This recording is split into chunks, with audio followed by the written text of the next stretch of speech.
মানুষের সারা জীবনের একটাই অভিলাষা, মৃত্যুর কিছু ঘন্টা আগের তক্কও মানুষের মধ্যে একটাই অভিলাষা সব থেকে বেশি জাগ্রত থাকে, যে আমরা নিজের জীবনে সব থেকে শ্রেষ্ঠতম উন্নতিকে কি করে পাব। এবারে এই যে উন্নতির কথা বললাম, এটা প্রত্যেক মানুষের জন্য বিভিন্ন বিভিন্ন রূপে আসতে পারে এবং তার জন্য যে মাইলস্টোনগুলো রয়েছে সেটা ভিন্ন ভিন্ন রূপে আছে, ভিন্ন ভিন্ন প্রকারে আছে। চাহিদা তো সব মানুষের আলাদা। তো মানুষ এই যে উন্নতিকে খোঁজে, প্রত্যেকটা মানুষের ভিন্ন ভিন্ন উন্নতি, এই সব উন্নতিগুলোকে পাওয়ার জন্য কিছু তো ফর্মুলা রয়েছে।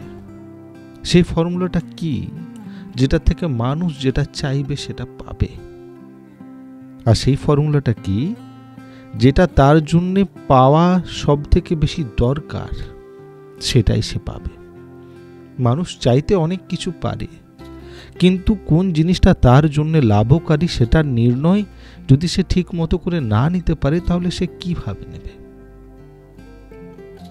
বাবা বলছেন যে জীবনে যতদিন অবধি তুমি নিজের মোহকে মারতে না পারলে, যে জিনিসের থেকে তোমার সব থেকে বেশি অ্যাটাচমেন্ট রয়েছে, সেই জিনিসটাকে যতক্ষণ না তুমি মারতে পারলে, অতক্ষণ তো তুমি যে মোক্ষ আছে, যেখানে যাওয়ার পর মানুষ নিজেকে খুঁজে পায়, সেই স্থানে যেতে পারবে না। এবারে এই জিনিসের থেকে আমরা চাওয়া পাওয়াকে কিভাবে কানেক্ট করব? কারণ এখানে তো আমরা উন্নতির কথা বলছি। মোক্ষ মানে সাধারণত মানুষ এটা ভাবে যে আর তার কিছু চাওয়া পাওয়ার নেই, সে তো একেবারে সদগতিতে চলে গেল। কিন্তু এই যে কথাটি রয়েছে, এই কথাটা মানুষকে উন্নতিকে পাওয়ানোর জন্য অনেক বেশি হেল্পফুল হতে পারে। এটা কিভাবে আমরা বুঝতে পারি? দেখো, একটা বাচ্চা, একটা ছেলে, একটা মেয়ে যে এখন এডুকেশনাল লাইনে আছে, তাকে জীবনে অনেক কিছু অ্যাচিভ করার আছে। একটা ছেলে, একটা মেয়ে যে চাকরির জন্য অনেক বেশি চেষ্টা করছে, তাকেও জীবনে অনেক কিছু অ্যাচিভ করার আছে। আমি তুমি যারা জীবনে একটা অন্য পথে গিয়ে পড়েছি, সেখানে জীবনকে নতুন করে দেখার জন্য অনেক নতুন কিছু জিনিস নিজের জীবনে অ্যাড অন করার আছে। এই প্রত্যেকটা জিনিস সম্ভব তবেই হবে যবে তুমি নিজের মোহের উপরে বসা সেই বিরাট রাজা যে বসে আছে মন, তাকে তুমি মারতে পারবে। পড়াশোনার জন্য যখন তোমার মন করবে যে একটু খেলা দেখিনি, একটু সিনেমা দেখিনি, কোথাও চলে যায়, যেটা সব থেকে ভালো এখন এসেছে বাজারে, সেটাকে একটু দেখে আসি, সেখানে একটু খেয়ে আসি, সেটা করা ইজি। মন সবসময় রস খোঁজে।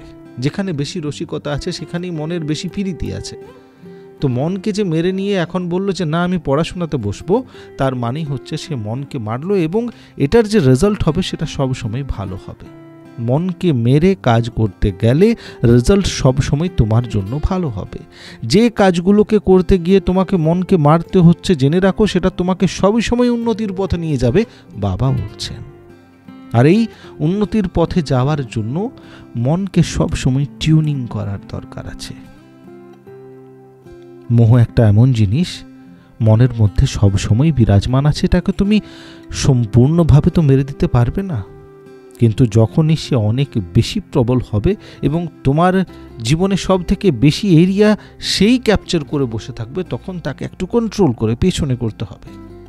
যখন তুমি মনকে মারতে পারবে, তবেই তুমি জীবনের নতুন জিনিসগুলো পাবে। অনেক মানুষ বলে যে আমি অনেক দিন ধরে চাইছি এই জিনিসটাকে ছেড়ে দিতে, ছাড়তে পারছি না। কেন ছাড়তে পারছি না? কারণ মোহ তাকে ছাড়তে দিচ্ছে না।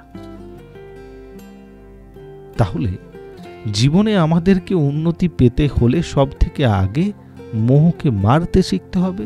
মোহকে যখনই মেরেছ, তখনই মন বলবে যে এইবারে আমি একটু ঠিক জায়গায় যাচ্ছি, এবার আমাকে কিছুটা যেতে দাও। কিছু মানুষ আছে না, বলে যে আমি একদিন 2 দিন এটা প্র্যাকটিস করলাম, আমাকে বেশ ভালো লাগছে, আমি এটা করতে চাইছি, কিন্তু পরে গিয়ে থেমে যায়। কেন থেমে যায়? কারণ মন আবার প্রবল হয়ে, মোহ আবার প্রবল হয়ে বলে যে রসিকতাতেই মন দাও। এমন না যে তোমার ভালো গুণগুলো বলে না যে ভালো কাজ করো, তারা বলে, কিন্তু তাদের শক্তি বড় কম। ভালো গুণের শক্তি খারাপ গুণের কাছে সবসময় কম। কিছু মানুষ যারা সব সময়ই তোমাকে বলবে যে এই পথেই চলো, এই পথেই বেশি মজা রয়েছে, তোমাকেও লাগছে, তার মানে এটা তো মোহ, মনের রসিকতা বেশি আছে। 2-3টে মানুষই বলবে যে এই পথে চলো, এই পথে কষ্ট এখন হতে পারে, কিন্তু পরে গিয়ে তুমি ভালো ফলাফল পাবে, সেই পথে যেতে কেউ রাজি নেই। তো জীবনে যত ভালো ভালো মানুষকে দেখলে আর দেখবে, তারা কিন্তু মনকে মেরেছে। একবার মিলিয়ে নিও, মন মারতে শেখো। মনের উপরে নিজের বিজয়ের পতাকা যতক্ষণ না অবধি তুমি ভালো করে ধরে দাঁড়িয়ে থাকতে পারবে, অতদিন অবধি তুমি জীবনের সেই উন্নতিকে পাবে না যেটা তুমি চাইছো। ফেসবুকে যদি শুনছো তাহলে অবশ্যই ফলো করবে, ইউটিউবে শুনলে নিশ্চিত রূপে সাবস্ক্রাইব করবে আর শেয়ার করবে ভিডিওটিকে।